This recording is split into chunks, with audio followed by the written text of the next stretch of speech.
दोस्तों, पिछले महीने बांग्लादेश के एक होटल के अंदर एक अमेरिकी नागरिक की मौत की खबर आई।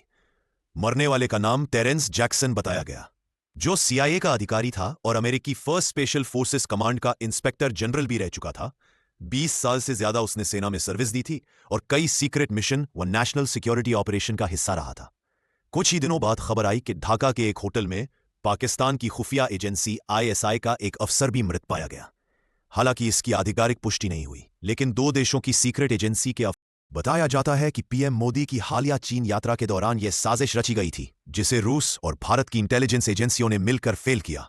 इसी दौरान पीएम मोदी और रूस के राष्ट्रपति व्लादिमीर पुतिन के बीच हुई 45 मिनट की गुप्त मीटिंग को भी इस घटना से जोड़ा गया।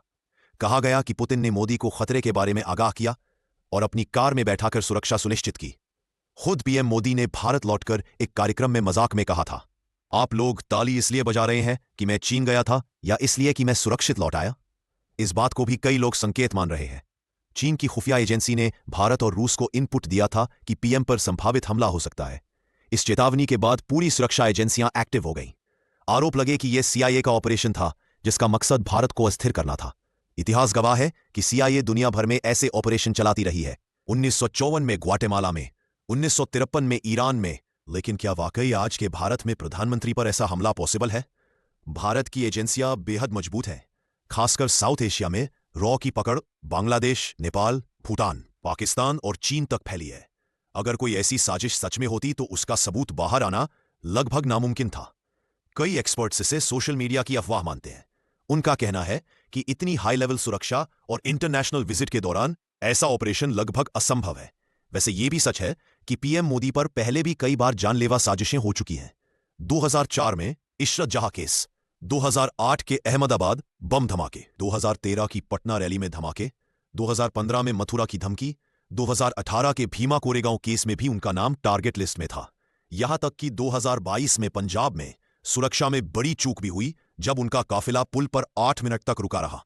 इन सब के बाद यह सवाल वाजिब है कि क्या इस बार भी कोई बड़ा प्लान था या सिर्फ एक वायरल थ्योरी? कई विश्लेषकों का मानना है कि भारत की बढ़ती ताकत और आत्मनिर्भर नीतियों से अमेरिका सहित कई देश असहज है।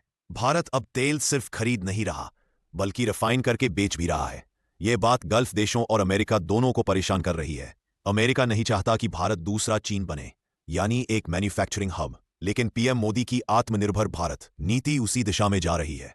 यही कारण है कि कुछ देशों के हित भारत के खिलाफ भी जा सकते हैं। इसी बीच बांग्लादेश अब एक जियोपॉलिटिकल हॉटस्पॉट बन चुका है, जहां सीआईए, आईएसआई, चीन और भारत की एजेंसियां सभी एक्टिव है।